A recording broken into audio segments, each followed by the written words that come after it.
Kuwait പഴയ Kuwait അല്ല എന്നുള്ള കാര്യം മനസ്സിലാക്കുന്ന ഒറ്റൊരു കാര്യമാണ് നിങ്ങളിപ്പോൾ വീഡിയോയിൽ കണ്ടുകൊണ്ട് നിൽക്കുന്നത്. ഇത് എന്താണ് സംഭവം എന്നറിയോ? വണ്ടിയിട്ട് കറക്കി, അത് ആരോ വീഡിയോ എടുത്തു, സോഷ്യൽ മീഡിയയിൽ പ്രചരിച്ചു. അപ്പോൾ തന്നെ ഇവിടുത്തെ ആഭ്യന്തരമന്ത്രിയുടെ ശ്രദ്ധയിൽ ഇത് പെടുകയും അവർക്കെതിരെ കർശനമായ നടപടിയെടുക്കുകയും ആ വാഹനങ്ങൾ പിടിച്ചെടുത്ത് അപ്പോൾ തന്നെ ക്രഷ് ചെയ്ത്, അതായത് പൊടിയാക്കി കളഞ്ഞു.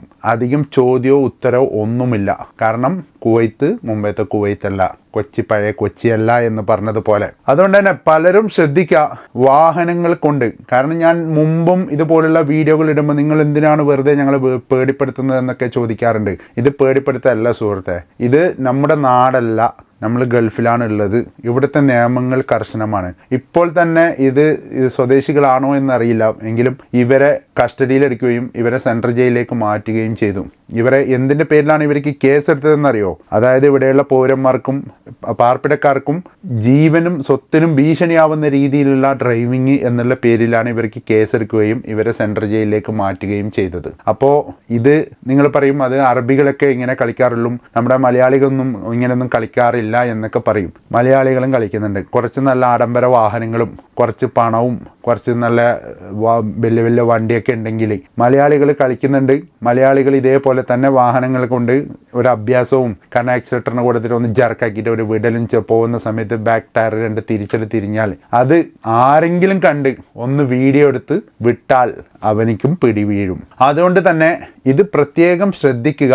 കളിക്കുന്നത് എല്ലാവരും കളിക്കുന്നുണ്ട്.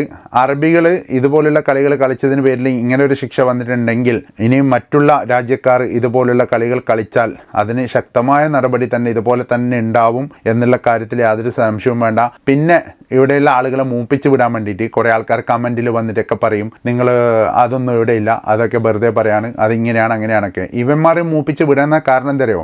ഈ കമൻ്റ് ഇടുന്നവന് VPN ഉപയോഗിച്ചിട്ട് നാട്ടിൽ നിന്നാണ് കമൻ്റ് ഇടുന്നത്. കാരണം ഇവനെ ഓൾറെഡി ഡീപ്പോർട്ട് ചെയ്തിട്ടുണ്ടാവാം, എന്തെങ്കിലും കുറ്റകൃത്യത്തിൻ്റെ പേരിൽ ഇവനെ ഡീപ്പോർട്ട് ചെയ്തിട്ടുണ്ടാവും. അല്ലെങ്കിൽ ഇവൻ ഇവിടുന്ന് മറ്റുള്ള രാജ്യത്തേക്ക് പോയി ഇവിടുന്ന് ഡീപ്പോർട്ട് ചെയ്തവനായിരിക്കാം. ഇവന് വേറൊരു രാജ്യത്ത് പോയിട്ടാകുമ്പം ഇവിടുന്ന് കിട്ടിയ അനുഭവം ഉണ്ടല്ലോ, ഇവനെ നാട് കടത്തിയതല്ലേ, ഇവൻ എന്തെങ്കിലും കുറ്റകൃത്യങ്ങൾ ചെയ്തിട്ട് അതിൻ്റെ പേരിൽ ഇവന് ആ അസൂയ തോന്നി അവിടുന്ന് ഈ രാജ്യത്തിനൊക്കെ എതിരായിട്ട് പോസ്റ്റ് ഇടുന്നതാണ്. ഞാൻ പല ആൾക്കാരൊന്നും നോക്കിയ സമയത്ത്, തെറി വിളിക്കുന്ന ആൾക്കാരൊക്കെ നോക്കിയ സമയത്ത് ഇവന്മാരൊന്നും കുവൈത്തിലല്ല, ഒരു യൂസർ ID വെച്ചിട്ടായിട്ട് ഫേക്ക് IDയിൽ വന്നിട്ട് പല ആളെ പ്രോത്സാഹിപ്പിച്ചു വിടാൻ. അന്ന് ഞാൻ ചെക്കിംഗ് ഉണ്ടെന്ന് പറഞ്ഞു തന്നു. ചെക്കിംഗ് എവിടെയാണെന്നാണ് ചോദിച്ചത്. എവിടെയോ ചെക്കിങ്ങിൽ ഇത് വെറുതെ പറയുന്നതെന്ന് വായിച്ച്. ഇപ്പം ചെക്കിങ്ങിൻ്റെ അവസ്ഥ എല്ലാവർക്കും അറിയുന്നതല്ലേ, ആരും ബാക്കിയില്ല.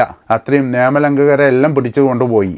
അത് അമ്മാതിരി പിടുത്തങ്ങളാണ് പിടിക്കുന്നുള്ളത്. എന്നിട്ട് വീട്ടിലിരുന്നിട്ട് ചോദിക്കുക എവിടെയാണോ ചെക്കിങ്ങില്ലത്, വെറുതെ പറഞ്ഞ് പേടിപ്പിക്കല്ലേ എന്ന്. അമ്മാതിരി ആൾക്കാരാണ് ഉള്ളത്. അപ്പം ഇവരോടൊക്കെ പറഞ്ഞിട്ടും കാര്യമില്ല. എന്തായാലും ശ്രദ്ധിക്കുക, വാഹനങ്ങൾ ഇനി കർശന നിരീക്ഷണത്തിലാണ്. നിയമങ്ങൾ പാലിക്കുക, നിയമങ്ങൾ പാലിക്കുക, നിയമങ്ങൾ പാലിക്കുക, ഇതേ പറയാനുള്ളൂ.